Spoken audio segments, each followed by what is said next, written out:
The role of a parent is a vital key component of your child's life. We understand that a parent role could be challenging at times. The parent is responsible for the different stages of their child's life, especially their education. I do believe children learn better when they have the support of their parents. Being actively involved and helping your child learn, even if the child has a disability.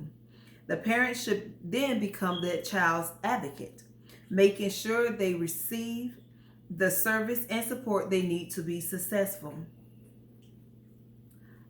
In this video, I'm going to be briefly making a point on the IEP process. And I'm going to use Miss Franklin as the mother and Marty as the child. Miss Franklin, your child, Marty, was referred to the school's student study team, which he has and was referred to complete a special education study assessment, which is the first step in the IEP process. An IEP is basically an individualized education program that is mandated by the Individuals with Disability Act, Education Act. The primary purpose of the Individuals with Disability Act is to provide a free, appropriate public education to children with disabilities. This act allows the rights to eligible children with disabilities to benefit from special education. This pretty much means with this act, it provides the students with special needs the adequate education instruction which meet his unique needs at no cost at all. The idea requires that an IEP must be contain a statement of measurable annual goals, which includes functional goals as well as academic goals. The school must describe how it will measure progress towards meeting the annual goals and when it will provide progress reports to students. Ms. Franklin, I'm going to simplify the IEP process to the best of my ability. The formation of an individual education program involves 7 steps, which are pre-referral, referral, evaluation, determination, development of implementation, progress monitoring, evaluation, and reevaluation. The first step, as stated previously, is the pre-referral. This step is initiated with pre-referral interventions. These interventions varies deeply on the problem the child may be having. The most important part of this step is documentation and data, explaining the student's difficulties and challenges.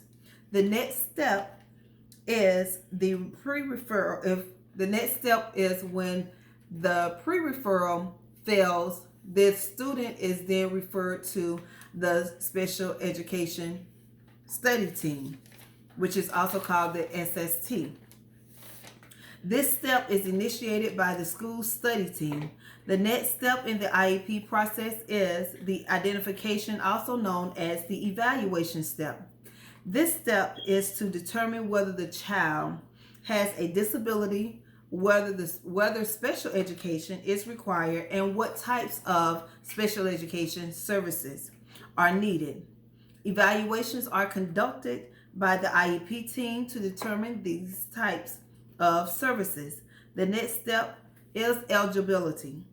The information from the evaluation step is used to identify students who have a disability and help qualify for special education services. The IEP committee then determines what components of the full range of special education and services are needed to help the student to become successful academically. What plan can be produced in helping the student academically?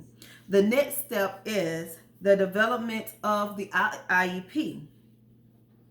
This step is where the IEP is actually developed and actually planned out. This step is where the development of the actual IEP and a transition component for students 16 years of age and older. This step is where parents and the IEP team make decisions about appropriate education. This is where identified resources and appropriate goals for the students are compiled to execute a good IEP for the student. The next step is the implementation of the IEP. Once the IEP is developed, the student services and the individualized program begins. The IEP is now laid out. It also is conducted, and the IEP is now laid out, and it constitutes an appropriate education for the student. The last process step in the IEP process is the evaluation and reviews. The purpose of the IEP reviews is to ensure that students are meeting their goals and making education progress. Accountability measures whether a student is making progress with the teachers and the IEP team, conducting frequent assessments and notifying parents of early goal completions will help support the development and achievement of the student.